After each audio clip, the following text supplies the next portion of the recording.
Hello students, आप सभी का रसायन विज्ञान की कक्षा में हार्दिक स्वागत है। आज हम सब एमीन के बारे में अध्ययन करेंगे। आज के व्याख्यान के जो प्रमुख बिंदु हैं वो इस प्रकार हैं। एमीन क्या है, एमीनों की संरचना क्या होती है, एमीनों का वर्गीकरण, नामकरण, एमीनों में समायोजकता, एमीनों का विवेचनीय गुण। आइए सबसे पहले हम जानते हैं कि एमीन क्या है।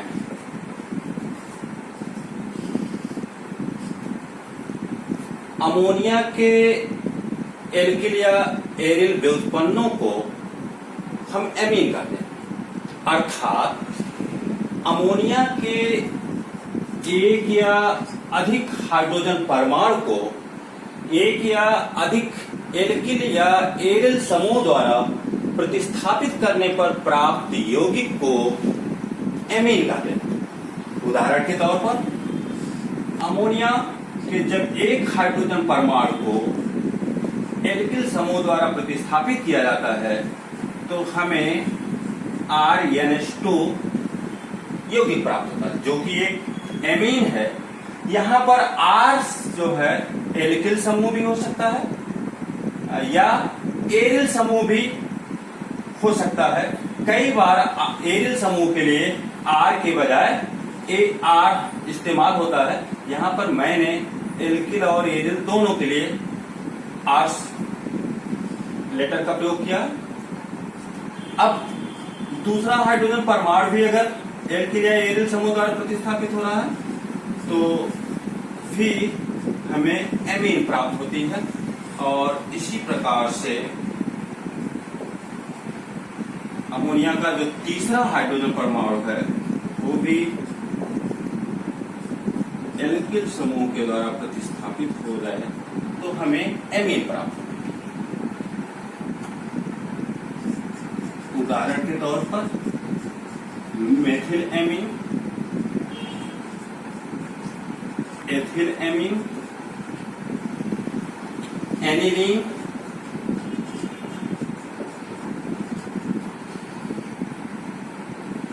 डाइमेथिल एमीन, ट्राइमेथिल एमीन, ये सभी एमीनो यौगिक हैं। प्रकृति में एमीन विटामिन के रूप में, हार्मोन्स के रूप में, एल्कोलाइड के रूप में पाए जाते हैं। इसे संश्लेषित रूप में भी बहुलक, रंजक और साथ ही साथ औषध के रूप में बनाया जा चुका है। कई एक महत्वपूर्ण औषधियां एमीनो यौगिक के रूप में पाई जाती हैं। अब हम चर्चा करते हैं एमीनो की संरचना। एमीनो की संरचना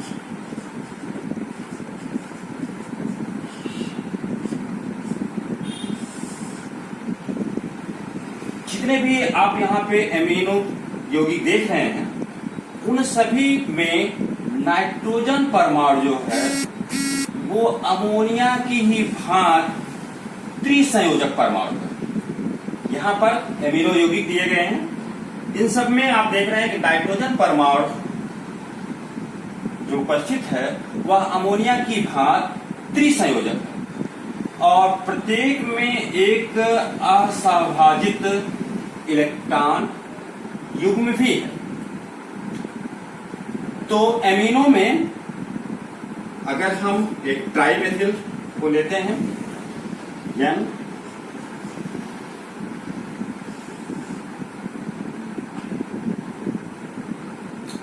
ट्राइमेथिल में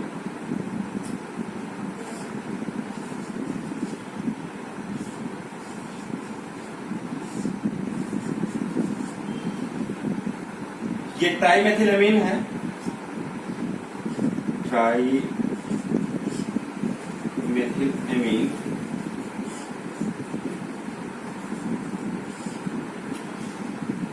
एमीन में जो नाइट्रोजन परमाणु होता है वह sp3 संकरित होता है।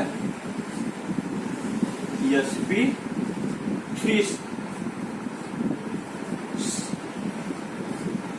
नाइट्रोजन परमाणु sp3 संकरित होता है, जिसके 3 संकरित कक्षक जो होते हैं वह 3 हाइड्रोजन संरचना के अनुसार, एमीन की संरचना के अनुसार 2 हाइड्रोजन 1 कार्बन, यहां की अगर हम बात करेंगे तो 2 हाइड्रोजन 1 कार्बन, अगर हम इस एमीन की बात करेंगे तो 1 हाइड्रोजन और 2 कार्बन के साथ अतिव्यापित होते हैं।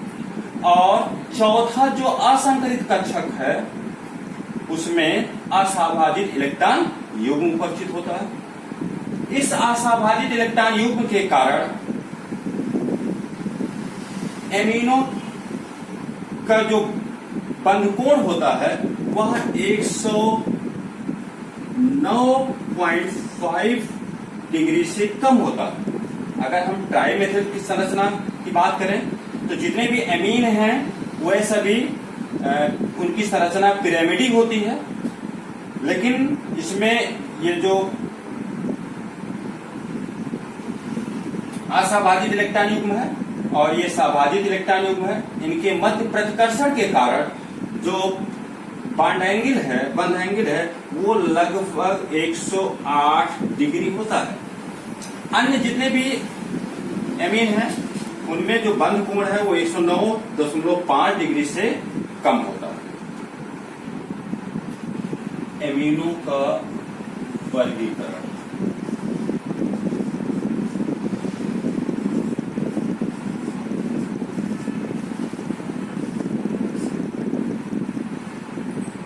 अमोनिया के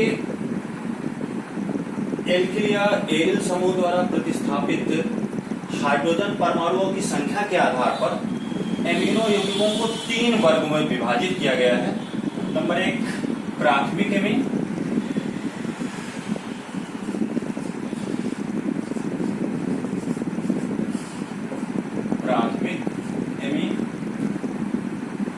या 1 डिग्री एमीन,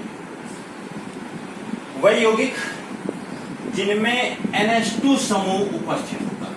ऐसे यौगिक जिनमें NH2 समूह होता है उसे हम प्राथमिक एमीन कहते हैं। या अमोनिया के जब एक हाइड्रोजन परमाणु को एक एल्किल या एरिल समूह द्वारा प्रतिस्थापित किया जाता है तो प्राथमिक एमीन प्राप्त होता है। उदाहरण के तौर पर मेथिल एमीन,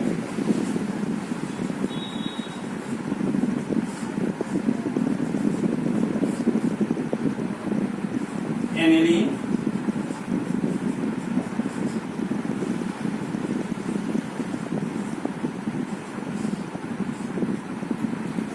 इसी तरह एथिलेमीन आदि। अब यदि 2 अमोनिया के 2 हाइड्रोजन परमाणुओं को 2 एल्किल या एरिल समूह के द्वारा प्रतिस्थापित किया जाता है तो हमें द्वितीयक एमीन प्राप्त होता है।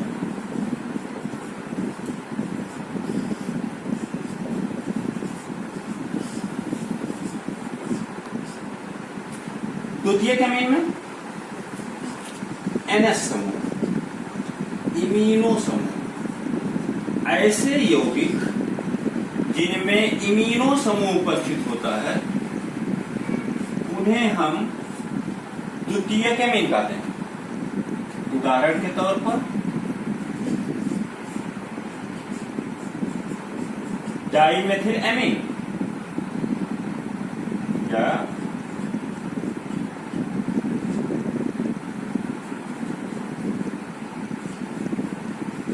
एथिल मेथिलेमीन,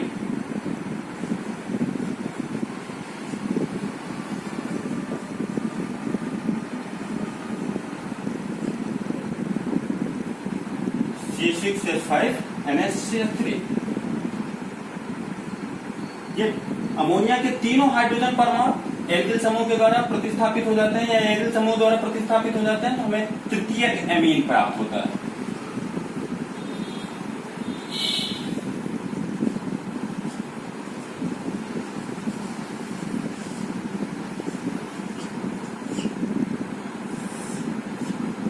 तृतीयक एमीन में त्रिसंयोजी नाइट्रोजन परमाणु उपस्थित होता है।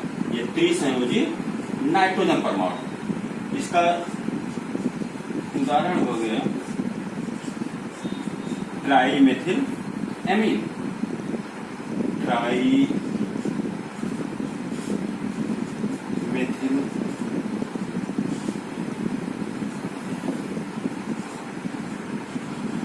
एमीन या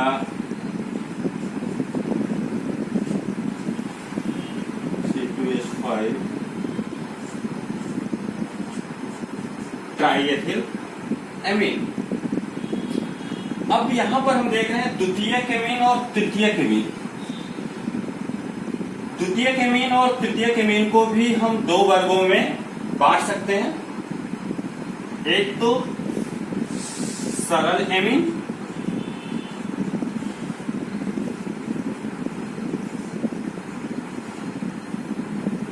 और दूसरा मिश्रित एमीन।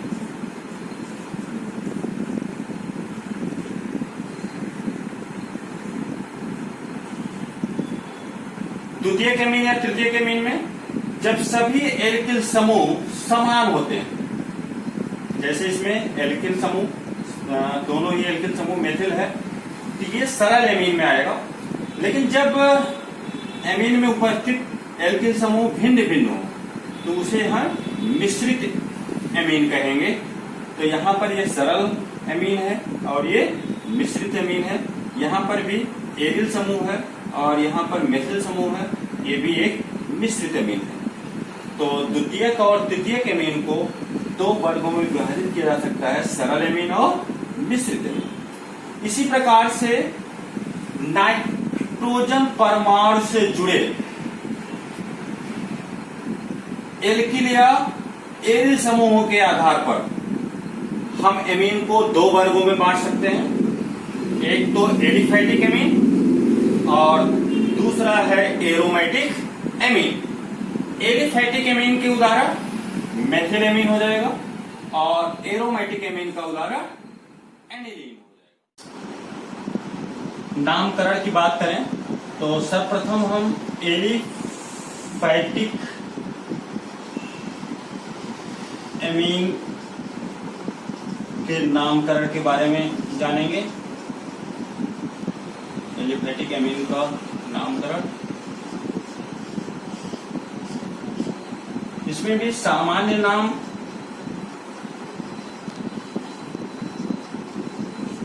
एलिफैटिक एमीन के जो सामान्य नाम है वो एल्किल एमीन के रूप में या एमिनो एल्केन के रूप में लिखे जाते हैं। जैसे CH3NH2 ये है। इसके लिए इसका जो सामान्य नाम है वह मेथिल एमीन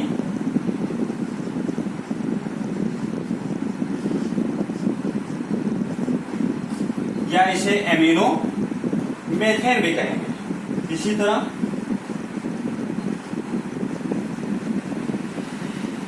ये ethyl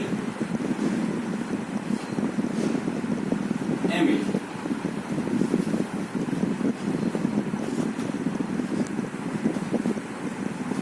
die methyl amine.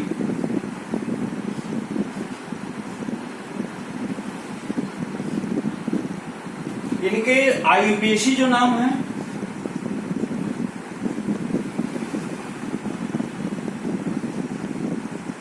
IUPAC नाम के लिए संगत एल्केन में से ई हटा करके एमीन जोड़ दिया जाता है।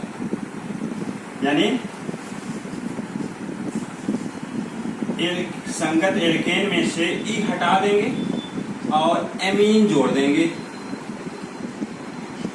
आईपीसी नाम हो जाता है एल्केनामीन या एल्केनेमीन। अगर हिंदी में हम बात करें तो एल्केन में एमीन जोड़ते हैं और ये हो जाता है एल्केनेमीन।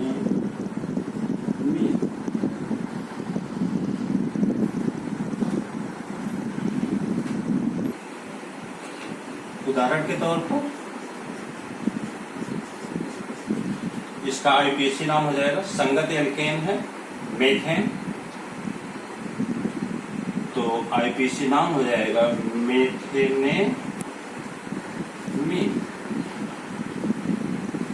इसी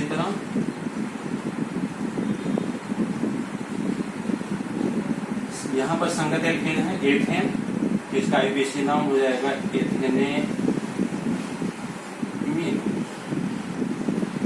अब मान लीजिए इस तरह के कंपाउंड है CH2 CH2 NH2, यानी एक से अधिक एमीन समूह आए हैं, तो यहाँ पर हमें नंबरिंग करनी होगी। एक पर NH2 समूह है और ये दो कार्बन परमाणु श्रृंखला है, तो यहाँ पे संगत एल्केन होगा एथेन, क्योंकि दो क्रियात्मक समूह उपस्थित हैं, तो इसके लिए हमें डाई शब्द इस्तेमाल करना होगा। Ethane 1,2 di diamine, ethane 1,2 diamine. अब इसी तरह यदि द्वितीयक या तृतीयक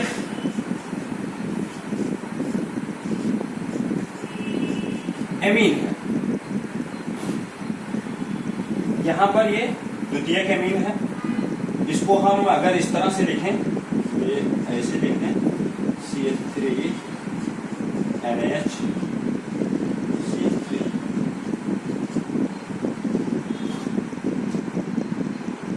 एक कंपाउंड। दूसरा हम कंपाउंड इसी प्रकार ले लें CH3 NH C2H5। तो यहाँ पर हम देख रहे हैं कि N से दो एल्किल समूह जुड़े हैं, दोनों ही समान हैं, तो एक को हम विस्थापक के रूप में लिखेंगे N मेथिल,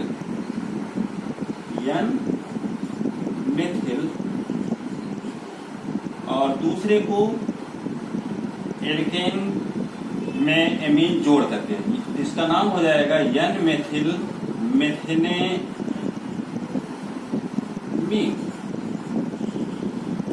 अब यहाँ पर नाइट्रोजन से जुड़ा हुआ एक एल्किल समूह छोटा है और दूसरा बड़ा, तो जो छोटा वाला एल्किल समूह है उसको हम N के साथ जोड़कर विस्थापक के रूप में लिखेंगे, यानी ये हो जाएगा N मेथिल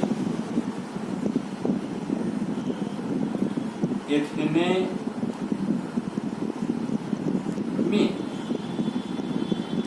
अब इसी तरह का तृतीयक एमीन होता, यानी CH3 थ्राइस N, इसको हम ऐसे लिख सकते हैं CH3 N CH3 CH3।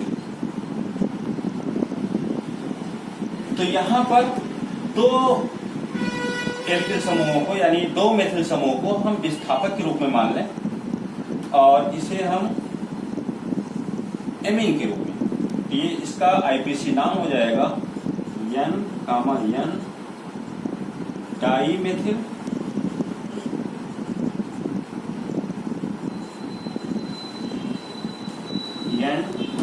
N dash dimethyl मेथिलेमीन।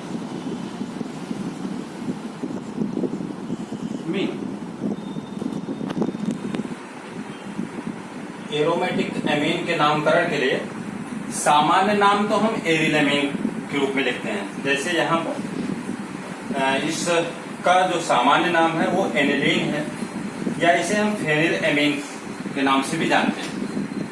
इस यौगिक का सामान्य नाम N मेथिल एनिलीन, और इसका क्योंकि N पर दो मेथिल समूह जुड़ा है इसलिए N डाईमेथिल एनिलीन। एनिलीन जो सामान्य नाम है इसे आईपीसी की भी स्वीकृत है, यानी इस यौगिक का आईपीसी नाम एनिलीन भी लिखा जाता है। वैसे आईपीसी नाम लिखने के लिए एरोमेटिक यौगिकों में संबंधित एरीन में से ई हटा करके एमीन जोड़ देते हैं। जैसे ये बेंजीन है, बेंजीन में से ई हटाया और एमीन जोड़ दिया, इस तरह से इस यौगिक का नाम बेंजीनेमीन हो जाएगा।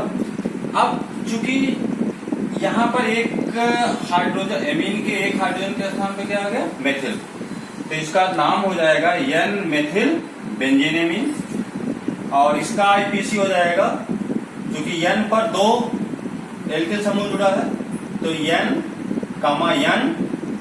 Die methyl बेंजीनेमीन। अब हम अगर एमिनो में समायोता की बात करें तो उसमें जो प्रमुख समायोता पाई जाती है श्रृंखला समायोता। श्रृंखला समायोता के लिए हम एक अणुसूत्र C4H11N अणुसूत्र का यौगिक लेते हैं। ये एक तो ब्यूटेन 1 एमीन और दूसरा 2 मेथिल प्रोपेन 1 एमीन। इनमें श्रृंखला समायोता पाई जाती है। यहां पर देख रहे हैं कि दोनों में क्रियात्मक समूह समान है, लेकिन उनमें उपस्थित कार्बन परमाणुओं की श्रृंखला में अंतर है। इसी तरह एमिनो यौगिक स्थान समायोता भी प्रदर्शित करते हैं। उदाहरण के तौर पर C3H9N यौगिक अगर हम लें तो ये स्थान समायोता प्रदर्शित कर रहे हैं। यहां पर दोनों ही यौगिकों में क्रियात्मक समूह समान है। इनमें उपस्थित कार्बन परमाणुओं की श्रृंखला भी समान है, लेकिन क्रियात्मक समूह का स्थान भिन्न है। यहां पर NH2 समूह एक जुड़ा है और जबकि यहां पर 2 नंबर पर जुड़ा है। इसी तरह एमीन यौगिक मध्यावता भी प्रदर्शित करते हैं, अर्थात क्रियात्मक समूह के दोनों ओर उपस्थित एल्किल समूह भिन्न भिन्न एल्किल समूह जुड़े होते हैं मध्यावता में। यहां पर देख रहे हैं कि ये N एथिल एथेनामीन है और ये यहां पर क्रियात्मक समूह N के दोनों तरफ एथिल समूह जुड़ा है, जबकि यहां पर N के बाईं तरफ प्रोपिल समूह जुड़ा है और दाहिनी तरफ मेथिल समूह जुड़ा है। यानी N के दोनों ओर उपस्थित एल्किल समूहों में कार्बन परमाणुओं की संख्या भिन्न है। इसी तरह इसमें इन दोनों यौगिकों में समान तो है, लेकिन यहां पर N प्रोपिल समूह जुड़ा है और यहां पर आइसोप्रोपिल समूह जुड़ा है। इस तरह से C4H11N यौगिक 3 समाविष्ट इसके हैं और ये एमीन मध्यावता का उदाहरण है। अब एमिनो यौगिकों का विरचन यानी बनाने की विधियां। सबसे पहले हम नाइट्रो यौगिकों के अपचयन के बारे। ये नाइट्रो एल्केन भी हो सकता है या नाइट्रो एरेन भी हो सकता है। अगर R को हम एल्किल समूह या एरिल समूह लेने पर नाइट्रो एरेन होगा, को हम टिन और HCl या FeHCl के द्वारा या लिथियम एल्यूमिनियम हाइड्राइड के द्वारा या सूक्ष्म विभाजित निकेल या प्लेटिनम पर हाइड्रोजन गैस प्रवाहित करने पर हम एमीन प्राप्त कर सकते हैं। जैसे ये नाइट्रोमेथेन है, जब नाइट्रोमेथेन पर सूक्ष्म विभाजित निकेल या प्लेटिनम पर हाइड्रोजन गैस प्रवाहित की जाती है तो मेथिल एमीन प्राप्त होती है। इसी तरह नाइट्रोबेंजीन के टिन और हाइड्रोक्लोरिक अम्ल के द्वारा अपचयन से हमें एनिलीन प्राप्त होता है। या नाइट्रोबेंजीन पर सूक्ष्म विभाजित पैलेडियम पर जब हाइड्रोजन गैस प्रवाहित की जाती है तो हमें एनिलीन प्राप्त होता है। अब एल्किल हैलाइडों के अमोनी अपघटन के द्वारा, एल्किल हैलाइड हो या एरिल हैलाइड हो, वो अमोनिया के साथ नाभिक स्नेही प्रतिस्थापन क्रिया देते हैं या अमोनिया द्वारा CX बंध, यानी जो एल्किल का कार्बन परमाणु है CX बंध, अमोनिया द्वारा CX बंध विदलन को हम अमोनी अपघटन कहते हैं। जब अमोनिया अपघटन होता है तो एक अमोनियम प्रतिस्थापित अमोनियम लवण प्राप्त होता है, जिसे पुनः अमोनिया से क्रिया कराने पर प्राथमिक एमीन प्राप्त होता है। और यह प्राथमिक एमीन एल्किल हैलाइड का अधिक होने पर क्रिया करके क्रमशः द्वितीयक एमीन और तृतीयक एमीन और अंततः चतुष्क अमोनियम लवण देते हैं। इस विधि के द्वारा जो है हमें प्राथमिक, द्वितीयक, तृतीयक एवं चतुष्क अमोनियम लवण का मिश्रण प्राप्त होता है। यदि अमोनिया का आधिक्य लिया जाए तो प्राथमिक एमीन की मात्रा अधिक प्राप्त हो सकती है। यहाँ हम कह सकते हैं कि एमीनों के साथ जो है हैलाइडों की अक्रियाशीलता का क्रम होता है, वो RI सबसे अधिक तेजी से क्रिया करेगा, फिर RBr, फिर RCl। नाइट्रालों के अपचयन के द्वारा भी हम एमीन प्राप्त कर सकते हैं। यहाँ पर एल्किल या एरिल नाइट्राइल को लिथियम एल्यूमिनियम हाइड्राइड या सोडियम एथिल एल्कोहल के द्वारा अपचयित कराते हैं तो हमें एमीन प्राप्त होती है। जैसे मेथिल साइनाइड का लिथियम एल्यूमिनियम हाइड्राइड के द्वारा अपचयन कराने पर एथिल एमीन प्राप्त होता है। फेनिल साइनाइड का जब अपचयन कराते हैं फेनिल मेथेनेमीन या इसको हम बोलते हैं बेंजिल एमीन भी कहा जाता है। इस यौगिक को हम बेंजिल एमीन भी बोलते हैं, प्राप्त होता है। यदि नाइट्राइलों का अपचयन Na(C2H5OH) के द्वारा कराया जाता है तो इससे हम मेंडियस विध के नाम से जानते हैं। अब हम एमाइडों के, हाँ एक बात और है, अगर हमें आरोहण करना है एमीनो का, एमीनो यौगिकों का आरोहण करना है तो उसके लिए नाइट्राइलों के अपचयन विधि का इस्तेमाल करते हैं।